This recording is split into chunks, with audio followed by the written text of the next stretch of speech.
Écoutez la voix de live. L'organisation de congrès est une obligation statutaire, c'est dans les statuts de 2024. On a demandé de renouveler les sections et on a commencé à renouveler les fédérations. Toutes les fédérations sont aujourd'hui renouvelées. Ils ont le mandat et la légitimité de participer au congrès, aussi bien à l'intérieur qu'à l'extérieur. On a envoyé une mission dans toutes les préfectures et pour le congrès, toutes les sections ont envoyé aux frais du parti des représentants au chef-lieu de la préfecture pour élire le bureau fédéral. Dans les règles, parce que nous sommes attachés au respect des règles. On commence par nous-mêmes. Ils ont renouvelé toutes les fédérations. Dans toutes les fédérations du parti, il y a environ 58 ou 59. Parce que dans certaines fédérations, comme les Luma, vous avez Tiagalpour et les Luma, Gawal, comme vous avez Kumbia et Gawal. Et au niveau de la Basse-Côte, il y en a beaucoup. À Fibreka, vous avez Fibreka, vous avez aussi Danene. Et à Boké, on a Sangaredi, Kamsa et Boké. Donc, dans certaines fédérations, il y a plus de... Dans certaines préfectures, il y a plus d'une fédération. On a envoyé des missionnaires qui sont allés. Toutes les sections sont venues. On a renouvelé les fédérations et ils ont écrit au préfet pour déposer la liste des nouveaux fédérations avec leur numéro de téléphone. Ils nous disent qu'il faut faire renouveler. Nous avons rappelé que c'est une obligation statutaire. On était en train de préparer ça depuis 2024. Toutes les fédérations se renouvellent. On fixe une date. Et puis, paf, la justice dit non. On vous interdit de renouveler. On s'incline parce que nous sommes des républicains. On dit, bon, notre congrès est reporté à une date ultérieure qui sera fixée lorsque la décision sur le fond dans l'affaire opposant Ousmane Gawal à l'UFDG sera prise. Le juge prend la décision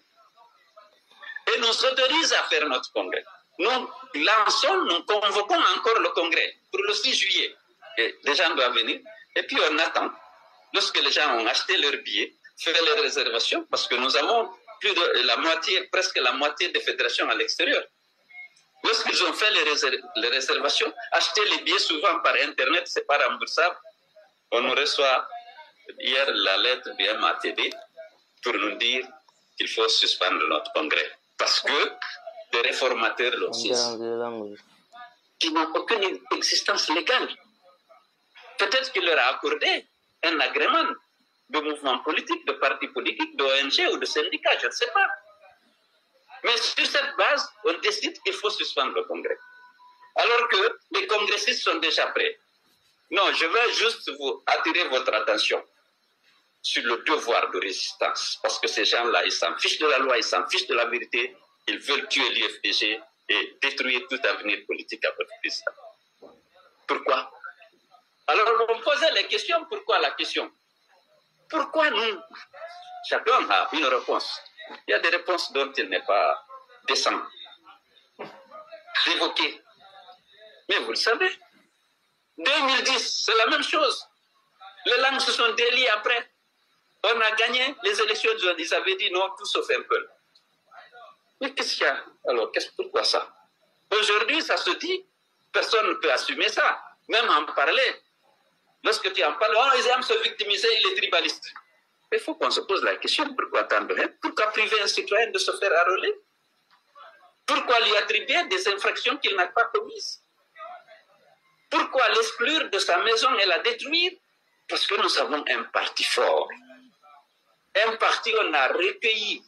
On va dire non, non, c'est un parti communautaire. Vous savez que c'est faux. Est-ce qu'il y a un parti plus transversal que l'UFDG? Lorsque la liste des fédéraux sont sortis, lorsqu'on a fait les élections locales, il n'y a que 12 à 15 communes rurales où on n'a pas d'élu sur l'ensemble des territoires nationaux. Nous avons 122 communes que nous gérons. Même à Tunkarata, à la frontière avec la Côte d'Ivoire et le Libéria, on a une commune.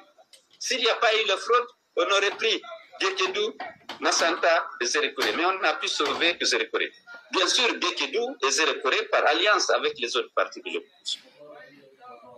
Mais on n'a pu sauver que Nassanta. En Basse-Guinée, assalamu alaikum. Haray mi hewri ke on fop la landis ko jawontre parti mo on nani yewtere présidentiel nden jondi kitire. Nous avons gagné Bokeh, nous avons gagné Kamsa, nous avons gagné Sangaredi, nous avons gagné Fria, nous avons haray mi hewri ke on fop la landis ko jawontre parti mo la taw hara ko jawontre parti mo be sibude fode ya image jallo. Haray non e hande mojo bere nden no wairi non hande en genti ke yewtere présidentiel nden en genti ke kadi hande Ablaye Ba Kindia yewtere mabbe nen ko be jetti kon ko be repode kon les désinformateurs de l'IFDG en nani kadi yewtere nden ko tawata section motar wadi yewtere kambe kadi en nani ko be wi kon en nani présidentiel message mo be wi on kambe kadi kambe déjà présidentiel labani be do il s'en fout de la loi donc ko hani kon wadete on nani on yi hande section motar wakkilare mabbe nden mi aduray do hiwragol monsieur Mamadou Wuri Diallo IFDG membre de section motar haray mi hiwri ke on non kadi parce que be andi ko ade jo wakkilido modda kan kadi ko golle makko mi watta don kadi mi hiwro Elhaj Seydou Ba simi fayale kambe on président section motar mi hiwri kebe kambe kadi mi weltani kebe modja mi hiwro do kadi monsieur Ablaye Ba Kindia kambe kadi ko ade be wakkilibe haray non si Allah wala non jabi mi jettana en do résumé seeda mi sikkiton on nani yewtere présidentiel nden mi hewro do non mi yido bandirawo meden kadi wakkili do ko tawata o yaltini livre de balle do au cœur de nos foyers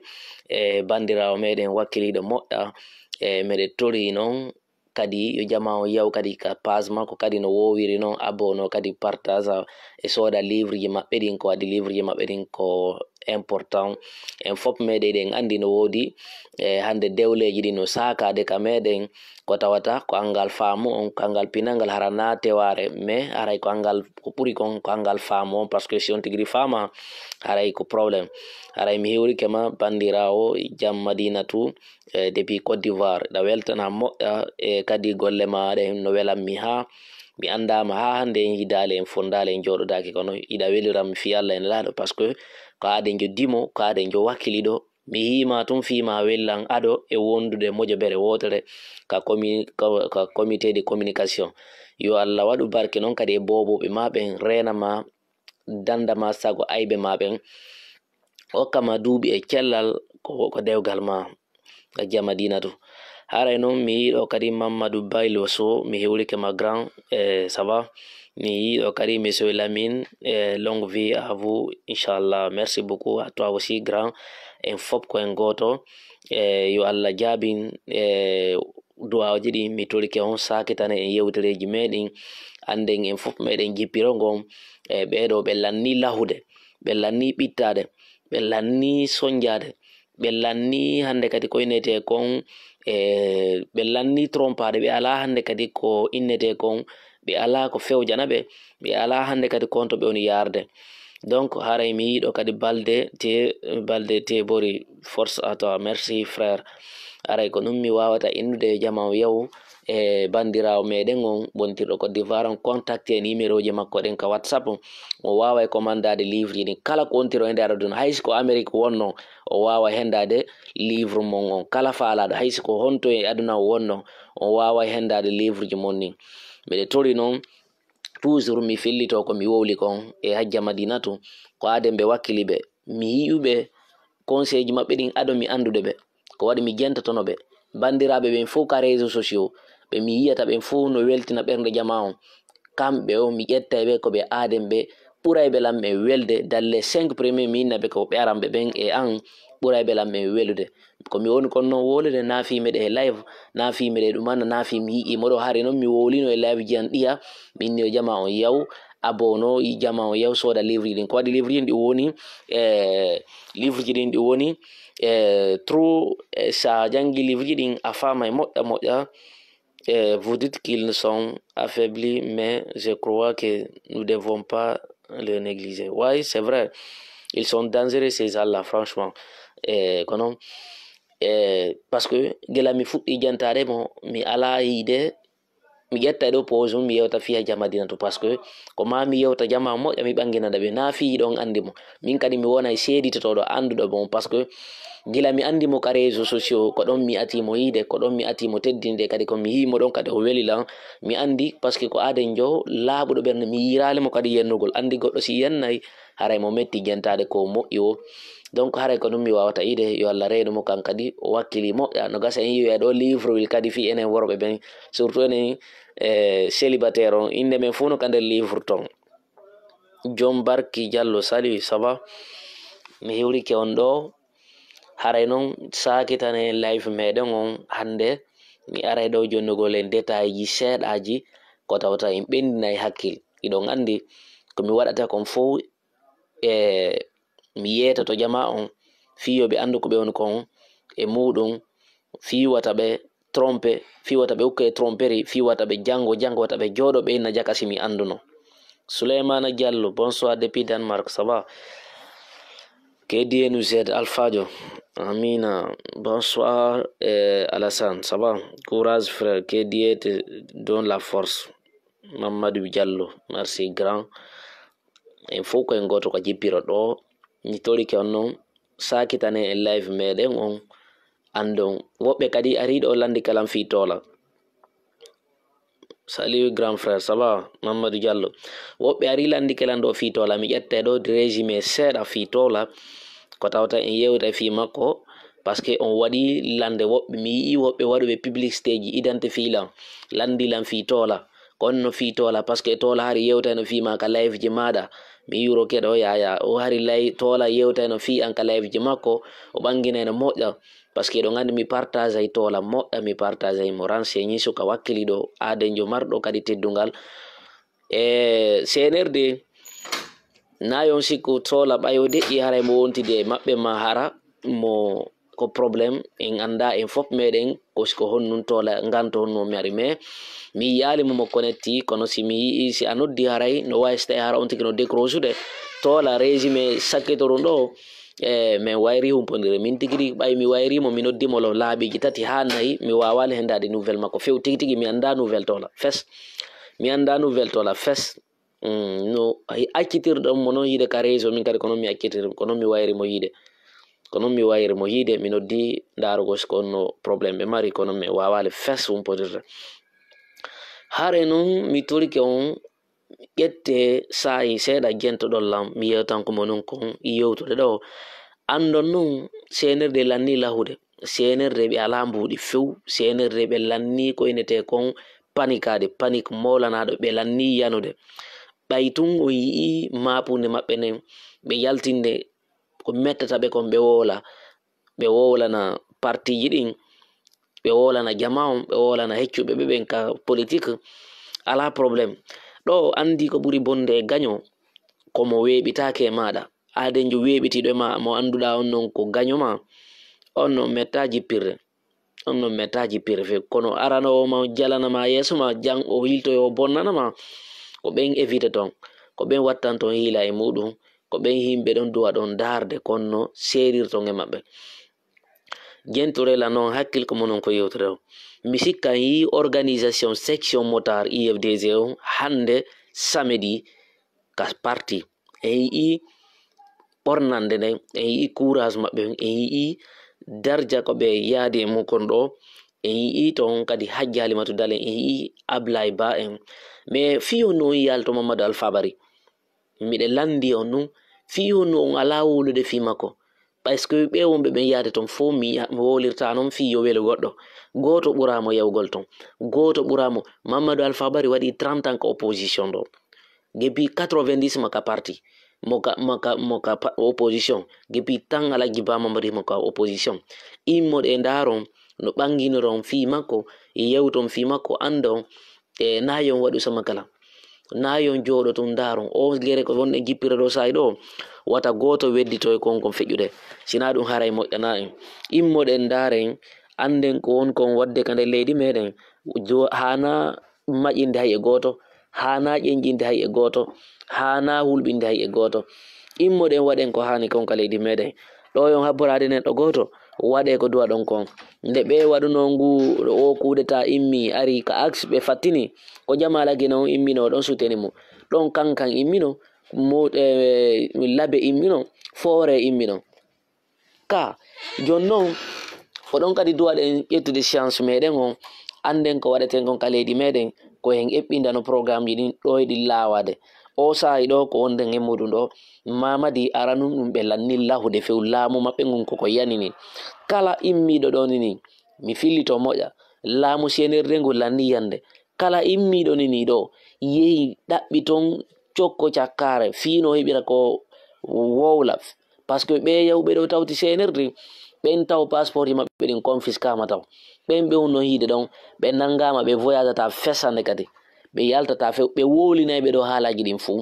ɓe wowlinayɓe ɗi fop majji fi honno par ce que déjà ko ɓe wowluno kon hankin ɓe anda so tawi no henani ɓe so tawi koye gonga ɓe woni e muɗum ma so tawi na e gonga jonnon konno an wawirta yennirgol goɗɗo nene yiyannamo baba innamo ha yare no nangimo ara hiltitoɗa jalida e on noon fijida e on noon kamɓe déjà heɓe andi déjà eɗon andi laamu senirde ngu ɓe sendidira yimɓe tato no jokki ɓe ɗin groupe ji tati no ɓe duwaɗi senirde groupe arano ko jokkirɗoɓe fi intérêt maɓɓe personnel groupe ɗin mo ko jokkirɗoɓe fi tum wata ɓe soke hara si ɓe bonni ɓe soketake ko tawata goɗɗo ko sokete haaji maɓɓe ala e muɗum goɗɗo ko kirnapete haaji maɓɓe ala e muɗum e groupe tammo ko yewtoɓe gonga on innoɓe mo fewto e mamadi yewta ɓe gonga inna ɗum ɗo eɗon andi moƴƴa acce ɗum ɗo no moƴƴi waɗe ɗum ɗo acce ɗum ɗo yetagol ɓe acce nangol ɓiɓɓe moodi yimɓe ɓen itta ɓe hore ɓiɓɓe maɓɓe ɓen yo ɓe acci ɗum non yetotoɓe ɗum non ɓen ton ɗum ko minen woni yetotoɓe ɗum ko minen on groupe tataɓo wonɓe yetade gongo ɓay noon ɗi groupe ji ɗaɗiɗi no hakkude amen ɓe ala famude ɗum ɗon ñandego ɓe aroye par ce que ha hande fenande wawale gonga mi yetidiɗo e doctoraɓe mi yetidiɗo e mokko baɓe meɗe Fuuta Jallo kamɓe tigiri ɓe inni nini ɓaynaɓe feno ɓaynaɓe ɗaynumen kombawum ɓe jippirde men e maɓɓe ɓuuri kamɓe ɓe wolude par ce que kamɓe ko ɓe wonno ɓe wawata wolde ko waɗi hiɓe jonna piiji hiɓe jonna hiɓe haɗa programme ji ɗin fo kon ɓe hiiɗen ko sakkitorundo no wowla wona oustage Tayba oustage Abdallah mo mbiya wonɗe hiide ko sakkitorundo no wowla no yewta gonga ko kamɓe tun heɗitiɓe no jooɗi no fanki no acciden e guereji meɗen a sikkata ko ɓiɓɓe maɓɓe nanga a sikkata ko ɓiɓɓe maɓɓe soka e hoore tooñe Aliou Bano ko kaso ko hoore tooñe ɓe nanguirum e hiiɗe balɗe feƴƴuɗe ñande ɓe naɓamo ko suudu ñawitirno ɓe ñaawa mo ɓe accita ɓe naɓa mo kadi ɓe hiltintina ɓen hiltintinamo kadi ɓe ñaawa mo ɓe nattita kadi ko suudu kaso en yii o maison central darnaɗo Kindiya ɗum ɗo fof ko hollugol jama on ɓe yii ko ɓe nangi kon kadi kasori ɓe nangi kon damaroen ɗum ɗo ko hollugol alagi sellu ko ɗum ɗo habbimo ñande o yaɓɓi lagine o ɓe nangay mo jam wala ñalla par ce que Bala Samura o yeetino Aliou Ba o inni men nangete sa accali ko on da wolde ɗo min nangete goy kadi hara goto watama yaltinde min nangete min jogitotoma ɗo jamalagi noon kadi continue business ji mum kadi Aliou Ba inni nangelan so tawi ɗum ko hoore propos ji an gonga ɗin koye discours politique mon e wonɗe muɗum mi yennali lanɗo mi inna lanɗo on ko fenowo mi yennali mawɗo lanɗo so tawi on nangila hoore kan gonga noon nangelan haray ɗon ko hoore toñe wonɗo lan nanguire nangelan ɓayi haray ɗon ko laamu wonno andi ko non iwi ko onno e mum kon nde yewtere no duwa yewtere paykon kala nde yewtere no duwa yewtere mawɗo kala ande ɓe ko ɓe nanguiri Aliou Ba ko saabu ɗi yewtereji makko ɗi o yewti ɗen o dénoncé ko saabu ɗum par ce que minen ɗo son yiɓe fermi média ji fiwata on hii'u kon kon feƴƴude toon hiɓe kuppande on réseau hay réseau hiɓe añande on ko fiwata on andu kon kon feƴƴude ka leydi moɗon jama on faamuɓe ɓen ɓen wonɓe ɗon yinide faami kamɓe tigi ɗin haalaji ɗi ɓe wona wolinede ɗon yoɓe ande l'histoire on no windede wata goto e maɓɓe ƴeñjo ɓay tun ɓe hooli koye muɗum ɓe woni e muɗum acceɓe ɗon si Allahu jaaɓi e hiyay Alpha Condé combatirɗen duuɓi sappo e goyɗen sofodirde makko ha o yani on mawɗo ɗon yani ko koye payke ɗo arata holla en guite awa jentoɗe eno Mamadi kaka teren tawe Mamadi wawata arrewde tawi guite ronken immade daroɗen on nani yewtere laggi selu nde on ɓeɗo ɓe ala hande kadi e loi ɓe ala hande kadi ko ɗumanna Ousmane Sonko tigi ɗimmoje maɓɓe mo Mamadi fijidayno e muɗum jalida e muɗum ɓay o yehi Dakar ɓe fijidi ɗon ɓe jali ɓay on arti ɗon ɓe landi ka fi ɓe landi ɓe posanimo fi kidnapper ɓe lagin oni min mi arata ɗo wolangol ɓeɗo ko ɓe duwa wadde ka leydi maɓɓe ko kamɓe andi ko ɓe watta ka leydi maɓɓe minen noon ko amin Sénégal ka pays démocrate min waɗata ton ko min waɗi o donc jama yo andu ɗum non moƴƴa ɓe fama ko ɓe woni kon wadde ɓe anda ɓeɗo ko ɓe wona kon waɗede ñande gore yiwiya e ɓen noon déjà feƴƴi e ɓen noon joni ko woɓɓe go kadi wona yahanede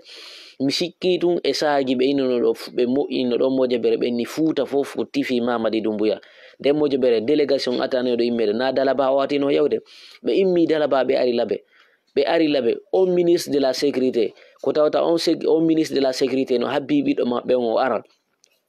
ñande o ari kala gene ɓe nanga mo ko ɓen mawɓe ɗon woni immade jaɓa sadakaji senirde jaɓa waɗangol senirde duwajo onon noon ko yo Allah on hakkunde meɗen ko waɗi on fof moɗo ɗo gandi ko on ɗon ko waɗude hino laaɓani on koye fenade on ɗon e muɗum mi wolira e ɗum ɗo noon mi fillita o moƴƴa onon créinoɓe nde Mojabere Fuuta fof fitti fi Mamadi Doumbouya andite moƴƴa on ministre de la sécurité mo wernuno ɗon no Fuuta Jallo labbe tigiri on jooɗi ka haɓe bonni ngere ngun Fuuta on jooɗi ka haɓe bonni hormoteji ɗin fof kala ko yinnete moƴƴinteɗi men ni Fuuta ɓe yi ɓe sornike ɓe sori e nder muɗum fof ɓe bonni dimankago mongo jooɗoɗe ɗo nde juulirde ɓe woni nde ɗon ɓe moƴƴintinde labbe koko golle maɓɓe noon nde juulirde darnade Conakry nde wonɗon hiide ɗo na arabu ɓe hokkiɓe nde hande ɓe sikki ɓe faminande jum o yi imamu Salif Camara on ko wi kon o hankin ko goɗɗo go laamino hande ko Mamadi nde ɓe yawno hay kindiya nde ɓe hino ɗi photoji bandiraɓe men portaɓe ka hôtel ji ɗon ɓe wowluno goɗɗum ɗin vidéo ji ɓay mi hendike ɗi mi falano ɗi balance de mais ɓay tun hiɗon andi mbeɗe hula on mbeɗe hersa on ko ɗum waɗi mi balance mais prochaine fois mi yetike ɓe ɗo kala nden ñande mum ɓen yawnoɓe ɗum noon ko ɓen yawno ɗon ɓe waɗi ɗin piiji ɗon ɗi waɗi konko Allah yiɗa yarlake ɗon ɓe arta ɓe naaɗo ɓe waalo ha ñalla ɓe immo ɓe naaɗo ɓe na lagine no satti e konno lagine hoyirta on fof moɗon iɗon jooɗi ɗon ayniti ko on ɗon ko wadde mi yetira ɗum no noon fiyo ɓe ƴettuno waɗa ko hoore maɓɓe ko mi yewtiron ko fiyo gandu golle mum bonde ɗon ne wadde Fuuta Jallo ɗon famina noon jama on kono ardi Fuuta Jallo mi ala wolde e fusum ɓe noon sukaɓe on ɓe wolde ɗi haalaji ɗi ko sakkitorum ɗo mi jentino ɓe ha kafe maɓɓe ɓen no deƴi ɓen créino ɓe ɗi mouvement ji sutien ɗum fof feƴƴi par ce que o ineteɗo kumpay kum o mo ɗa o mo bulliwel on yi o deƴƴi kanko créino nden Mojabere par ce que ɓe yaltonoɗo ɓen ni Dingirayi Dabola Telimile Labbe Pita ɓe sittuno ɗon pays ville ji buy kamen toon lagine ɓen noon fof ɓe inni ko ɓi fotti Fuuta fof fotti fi Mamadi Doumbouya on andali noon ɗe balle ɗo en yii programme ko ɓe premier ministre on yalti kon wi'i inni mbuɗi wonɗi ɗin ɗi ala ɗin ka banque ko tawata ɗi ƴettama ɓe darayno ɓe lamprasira ɗi ɗe balle walluɓe ɓe mbuɗi toon hayso ɓe mapaki kono ɗin mbuɗi ɗon wawirta mi andi tan Alpha Condé 20 millions nangano Sénégal kono ɗin mbuɗi ɗon fof wawirta yaltirde banque ɓe ka banque ronka windande ɓe de ka président toon ɓe nawa de mbuɗi yaltinama ga na kamɓe jogitiɗi noon ko kamɓe andi kon no woni wadde ka leydi meɗen ton en yii ɗe balle ɗo interview ji ɗi woni ɗen hiide ɗin fof no feƴƴa ko hoore réseaux sociaux hiɓe andi ko ɓe woni kon wadde mais mi ƴettay ɗo konngol ko tawata e kanko tigiri Mamadi ko wi'ino kon e ɗe balle ɗo ko sakkiti yaltude o inni dès le premier mois 2025 ɓe waɗay organisation référendum on non référendum mo ɓe programmino ɗo e yi ko septembre prochain ɗo si Allah jaɓi ɗum wawata wadde mais yi constitution mo ɓe yeeyi on ɓe formi ɓe waɗi kamɓe tun on ɓe jooɗi ɓe inni ko ɗum ɗo waɗen waɗugol mi yi toon El Hadj Alsen Dalaba mi yi toon mo ko baɓe meɗen seeɗa mi ƴettoyay konngol kamɓe kadi fi maɓɓe kamɓe ko ɓe waɗi kon non ɓe anday ɓe waɗa ɗon ko hani par ce que ɓe andi nde ɓe hersinan noon ka pala e monsieur Bawry Diallo no uggini acci ɓe ɗon déjà iɓe andi ko ɓe woni ko wadde ɓe lamprasira ɓe goto o sayi mo ɓe woni e muɗum ɗo ko sattede ɓe woni e muɗum ɗo kala mo ɓe andi ɗo waway wallitade ɓe ko sattede ɓe geray tout possible ɓe hendoro on tigiri ɓe waɗa mi yiɗo appel ji buyɗo woɓɓe no téléphone ude hakkude maɓɓe Ousmane Gawal fi hiltitagal ka parti maɓɓe darugol kono ɓe jiɓirta parti o ɗum wawata gasude jentore ɗe lanno hakkil ko monum ko wolde ɗi fédération ji mi wolanno min mission accali mi aray mi wolana on ɗo mi furnita secret ji moɗon ni fof andite ɗum non ko gonga mi firtale hay joni mi aroya spécial si on accali tun hiɗon continue goy kono si on accali tun mi aray woɓɓe e moɗo noon de'itiɗe balle ɗo ko ɓe hiilay fo mi andinay ɓe noon konko ɓe woni wadde ɗon si tawi ɓe hooli ko alaggi sellu ɓe woni président maɓɓe on yoɓe jooɗo ɓe heƴa rester fidèle dans votre parti wonon calme jokkon golleji moɗon ni accon ko waɗata kon waɗa si Allah lan no jaɓi en fop meɗen en daroto dartoɗen konko wadde ka leydi meɗen hay e goto deƴƴata immoɗe e ndaren ko ɓuri en kon moƴƴande waɗen non wata en habboro neɗɗo goto tun e fi pays fop immoɗen waɗen ko duwaɗen kon ko enen duwa waɗugol tout possible no hettira démocratie mais en ko leydi meɗen gente militaire on ɓe lanni ɓittinande mi aroyayi à plus tard détail go